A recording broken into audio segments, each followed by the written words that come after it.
Beyond the noise and the negativity, there is a Jamaica that is building, thriving, and thinking. At Let's Talk, we're capturing that spirit and exploring the issues that define our modern lives, from empowerment to finance to current affairs. It's more than a conversation. It's an investment in us. This is Let's Talk.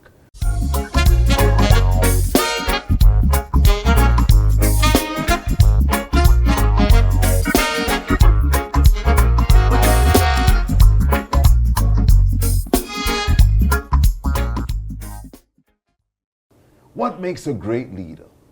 Is it the technical skills, understanding markets, managing operations? Or is it the ability to communicate, to motivate, or to develop others? Our guest today has spent decades mastering both sides of that equation. He's had an extensive career in financial services, but for the past 13 years, he's been focused on something different: developing leaders. As CEO of CariBee and founder of Professional Training Systems, he has trained professionals across Jamaica and the Caribbean in leadership, professional sales, and customer service management.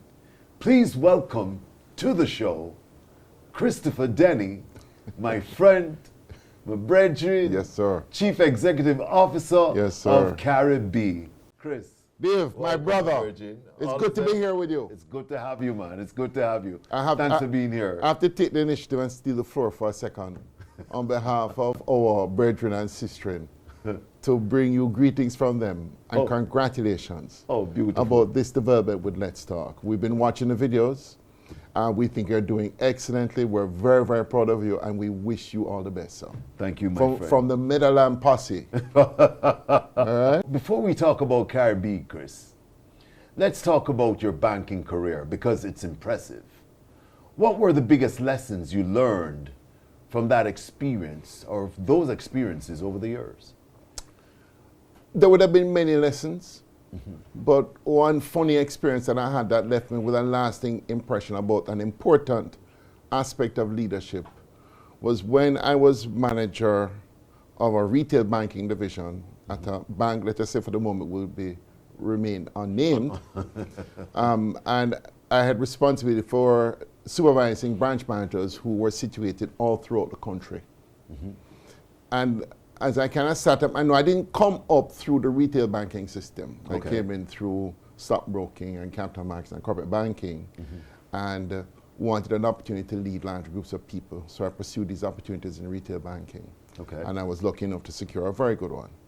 And going back to the story now, one of the things I thought about was how was I going to supervise people who are far away from me? I don't turn up at the same location that they turn up at. And I wanted to check punctuality. So I came up with this idea of using the time they log in on their computers at the desk. Cut a long story short, it almost caused a strike when I tried to do that. And it was funny because as I was barreling down the road of implementing this idea, even my immediate boss and colleagues kind of look at me with a little grin. They say, oh, this is going to end sweetly. Yeah. And, but what I took from that experience is how important it is to trust the people that you work with. And they must feel that you trust them. Not just trust them in your own mind, but they must sense that you have a trust for them and in them because they're managing great and important responsibilities. Well, and then they need to know. That's a valuable lesson. That's a valuable lesson. Yeah. So you have experience in stockbroking, as you said. Yes, sir. Investment management. Merchant banking, treasury trading, yes, capital markets. That's a broad range within the financial services sector. Yes, sir. So how did that breadth of experience shape your understanding of business? You know, I think about it in terms of what has happened with the stock market, right? The Jamaica Stock Exchange. In the days that I worked in that arena, it was the open outcry system, which means that we collated the orders that we receive from our customers for buying or selling of shares. We compiled them in an order book. We took them to the floor of the Jamaica Stock Exchange. And somebody stands up in front of a board, which would have been a blackboard at that time, and they go down stock by stock, and they call for offers and bids. And so in that open outcry system, you had an active market. You saw every aspect of the market. Okay. Today, all of that is digitized. Digitized, And it happens in the blinking of an eye. And much more can happen at any particular point in time. But what is good for me is that I was there at the beginning in those early days. So you saw I that transition, understand all the everything of it. underpinnings.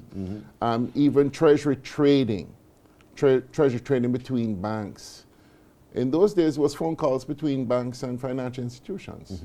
Nowadays, they have an electronic platform that does much of that. Right. So so in that arena, having that deep understanding from the very beginning can be very important in understanding the overall monetary system and how it works. Okay.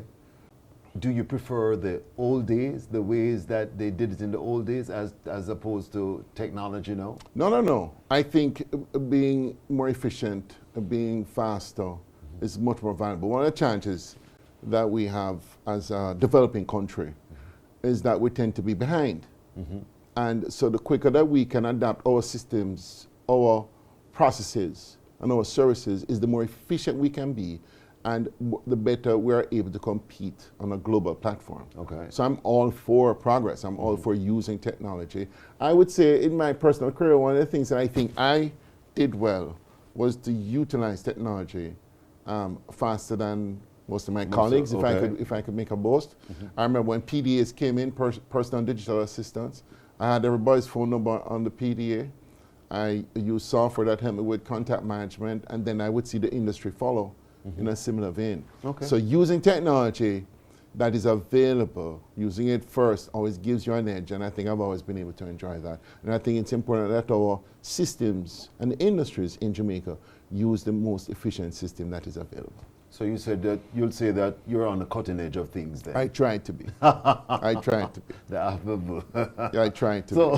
So let's start with the transition. Sure. You've had a successful career in banking and financial services, but in 2011, you founded CariBee, a training and development company. What prompted that shift? You know, I was living in Trinidad at the time. And I had always been involved in training. You know, when I was 22 years of age, I was a certified Dale Carnegie instructor.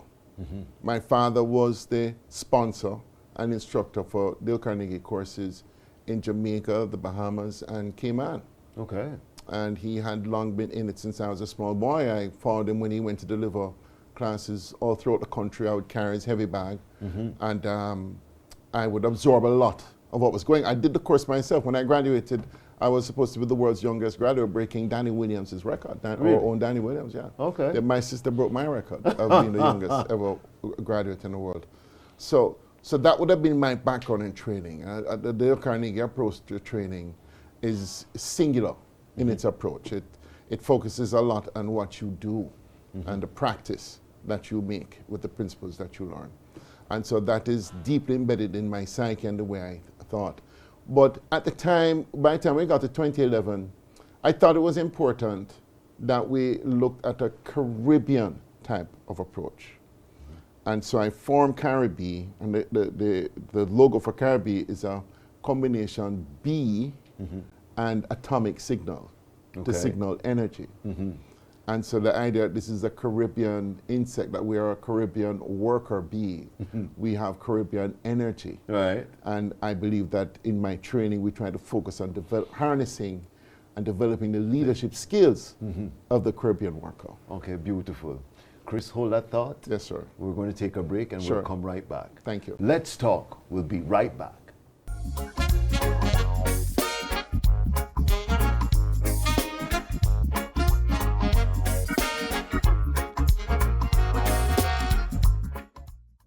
Looking for reliable products from China without the stress? At Marquette Sourcing and Trading Solutions, we help businesses source quality products directly from trusted manufacturers across China.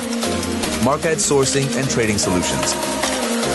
For more information, contact us at sales@marquettesourcingcn.com.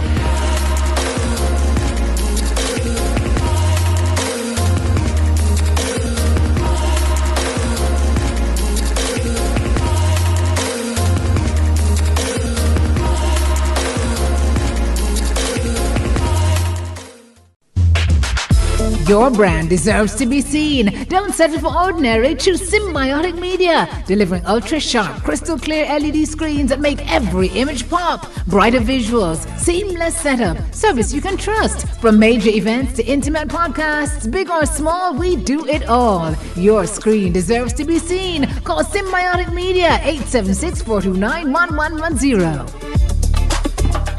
What great stories do you want to tell today? We are your storytellers. We are Digital Video Concept. If you come to Jamaica and you want to have the best shoots ever, you have to call Digital Video Concept. Producing extraordinary imagery with high-definition cameras on the ground and in the sky. Excellence is in our nature. Call us today for all your video storytelling need. None of this would be possible, of course, if we didn't have our partners at Digital Video Concept. Are you ready? We are ready. Let's go!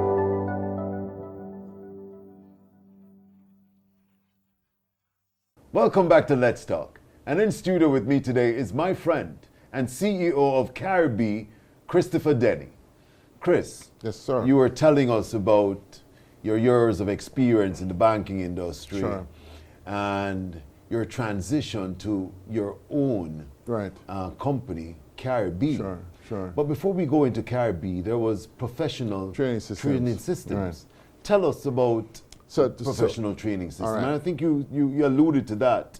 Yes, I can tell you exactly the genesis for professional training systems.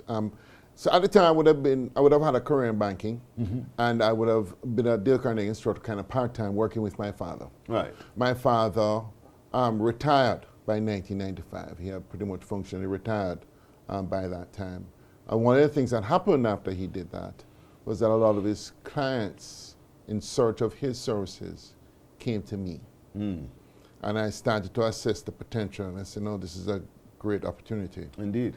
And so I established professional training systems and started to offer my own version of the training. I did not revert to Dale Carnegie because from as early as that time, I recognized that there were certain challenges in the Jamaican market that called for something different. Right. Called for something that was more Jamaican. You saw the gaps. I saw some gaps. And the pricing was an issue. The Dale Carnegie program is a wonderful program, but its real economic cost is a little bit high and probably out of the reach of most of our market in Jamaica. I was also, when I did that, I was also able to integrate other values, other principles from other sources and combine and create a program that was truly dramatic in its impact in Jamaica. Okay. So since that time, you know, it's funny, I trained over 1,000 persons under Dale Carnegie, and since that time, I've trained over 1,800 persons. Oh, really? Yeah. Wow, extensive. Since that time. But Jamaicans always talk about poor service and productivity being a part of our culture, low productivity being a part of our culture. And I'm sure you have opinions based on that, based on your training. Right. I'm curious, what were the common issues you saw across these different organizations when it came to sales and customer service? So let's take service. All right. Service is something that is quite acknowledged as a challenge for businesses in Jamaica. And when the customer experience is not right, it impacts your revenues, it impacts your bottom line. Correct. And so I would often find that business owners and leaders would ask for customer service training. And for a number of years I followed. I had a program and I would deliver it and it would have its impact. But one of the things that I realized eventually is that customer service really is a system. And if your system isn't right, you're not going to get the right results. Results, correct. And the persons who are customer facing and your systems within your company that produce what the customer consumes, those things really have to be attuned to what the customer needs are. And if you don't have communication between the customer and the business in a material way, in an objective way where you can measure how well you're doing, and you're communicating the right message to the right members of your team so that they could make the right adjustments, you're going to continually have a challenge. What is also important in that mix is the way we engage our customer-facing team members. I find more often than not there is nothing in their contract or engagement that actually asks them to give good service. Okay. Except for an instruction that may come from the boss, but it doesn't have any impact on how they're rewarded. It doesn't have any impact on how they are recognized. Because I was just about to ask you that, because how is this measured, right? So the measuring of customer service has a number of metrics that can be used. The one that I like to refer to is the Net Promoter Score. Okay. So Net Promoter Score really is one where you ask people to voluntarily give you feedback. Correct. Typically it has a scale of 1 through 10, and each number means something. Your goal is to try to get people to give you a rating as high as 9 or 10. And the questions typically is situated around what would you recommend our service or our company to your colleague or friend, Right. on a scale of 1 through 10. And it's not only good enough to aim at a particular percentage as a result, because you would look at the percentage of the feedback that you get that was in 9 or 10. You actually set it against those that are between 1 and 6, because those are people who are naysayers, who are detractors. That net figure that you get is a figure that you want to use that reflects what your customer satisfaction score is. But that is for the customer. How do you get your employees to buy in? So you take that number and you use it for reward and recognition, the feedback that comes with it, because you should also get feedback with it. Right. And it becomes a very clear line of sight between what we're doing and what the customer is experiencing. It gives you an opportunity to fix. It makes it much simpler. It breaks it down. So typically when they ask you to do customer service training, they're asking you to help the person to improve their common courtesies, their manner, their attentiveness, their punctuality, and that sort of thing. Those are things that people pretty much basically Know how to do. right? But when you engage people, I tell you one story. A dentist friend of mine, a well-known dentist in Jamaica, said that after having some struggles with his team and how they handled his patients, he set up a system that rewarded them with a percentage of profits. Okay. Long story cut short. Once the team members had an opportunity to earn based on their effort, the attitude completely changed. They started to manage him. He no longer had to manage them. So I'm not saying that you're to give away the house to get better service. Right. There are ways that it can be affordable, but it is important that it is meaningful for Indeed. those who are delivering the service experience for you. And I think a lot of our organization, our companies do not know how to motivate their staff in which to get them to give better customer service. And I guess it begins with paying them better. It may begin with that, I use the words reward and recognition. Right. It's not always about money. Correct. Okay. Right, and it's how you engage people. People will often say that when I do something wrong, I hear about it. But when I do something that is extraordinary or extremely right, I don't hear about it. Nobody says anything. Nobody says anything. And so that's important. That's not going to cost you. That's not taking anything out of the bank. Right. But if you recognize people before their peers, it means a lot to them. And very often, working condition feedback has nothing to do with the amount of money they make. It's about the experience that they're having. Correct. And if people have better experiences, I think you're going to get better results. So I think it's important to pay attention to the details, look for new ideas. I believe that Jamaican leaders are as good as leaders anywhere, and they seek knowledge, and they're very capable. But as companies emerge, people are very focused on their value-added activities, and sometimes they miss the opportunities to engage the team members in the right way. So that's where I would like to come in. Okay, cool. You mentioned productivity. Productivity is a completely separate issue, and it is more about the science of processes and manufacturing. And that's an important aspect of what we do in Jamaica, and we need to be more competitive in terms of our efficiency and the way that we produce. There are challenges there for Jamaica. We don't compare very well when you look at how Jamaican companies produce, except for the real top-notch companies. The vast majority, mid-tier and emerging, need to really take a look at the way they produce and the efficiency of their processes. Okay. In 2011, you launched CariBee to develop leaders for the global success of Caribbean businesses and to strengthen project management solutions. Why those areas? So, leadership is my main aim. And I wanted to train Caribbean leaders and develop Caribbean leaders. So I see leadership as basically the task of leading people through change. So at any given point in time, my team would have a set of experts, specialists, everybody focuses on their area, and for the most part, when they come to work, they know exactly what to do. What's the purpose of a leader?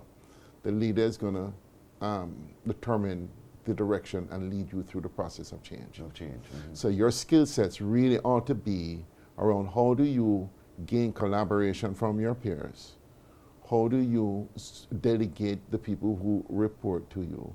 How do you engage the team to effectively and efficiently go through the process of change? A company that is static, that is doing things the way it has always done, isn't really going to get much traction in a competitive marketplace. It is a company that pursues insight into what is the next best thing that they can do and sets a path, a course to achieve that change for the organization. That is what the leader actively does. And so that's why I talk about project management. And I see project management as having all the underpinnings and key skill sets for leadership. Okay. So I base my leadership training and approach based on our project management process. Okay. Chris? Yes, sir. We have to take it. We're up on Sure. a break again. We're coming right back. All right, cool. Let's talk. We'll be right back. Your brand deserves to be seen. Don't settle for ordinary. Choose Symbiotic Media, delivering ultra-sharp, crystal clear LED screens that make every image pop. Brighter visuals, seamless setup, service you can trust. From major events to intimate podcasts, big or small, we do it all. Your screen deserves to be seen. Call Symbiotic Media, 876-429-1110. Looking for reliable products from China without the stress? At Marquette Sourcing and Trading Solutions, we help businesses source quality products directly from trusted manufacturers across China. Marquette Sourcing and Trading Solutions. For more information, contact us at sales@marquettesourcingcn.com.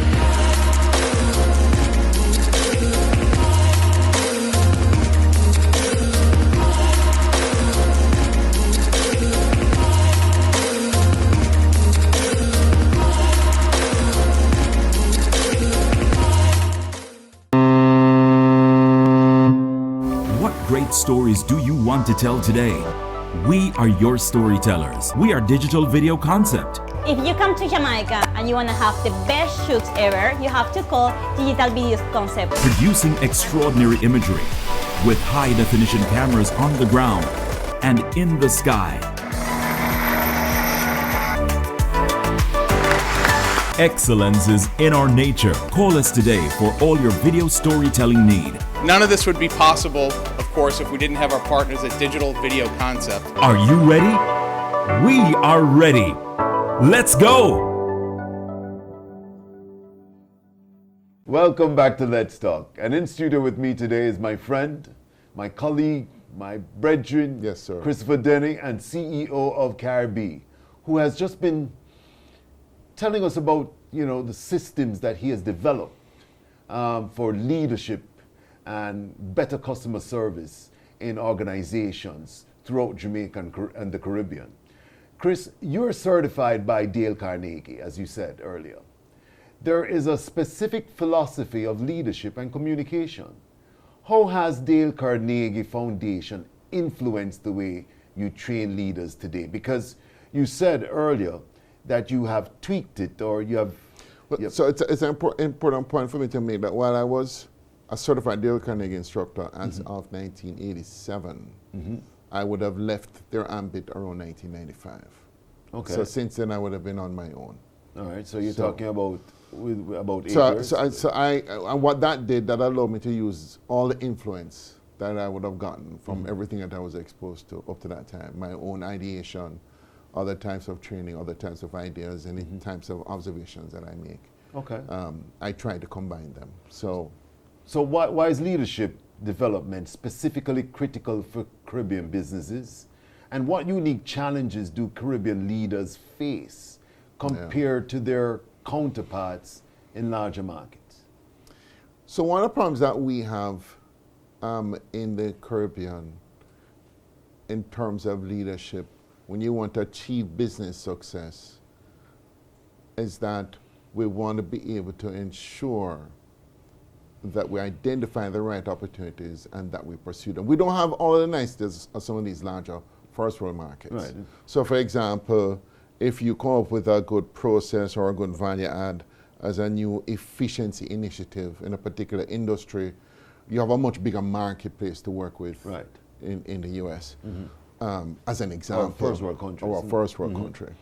In our markets, we need to be much, much more efficient, right? If we're going to be competitive. And it not only makes sense that we try to have a target that is meaningful in pursuing, so we should go for regional, right? So if you're going to be doing that, then you're going to be going above the ordinary. Let me try and give an example. When I lived in Trinidad, one of the things that I found is that there were certain Jamaican products that was very popular in Trinidad.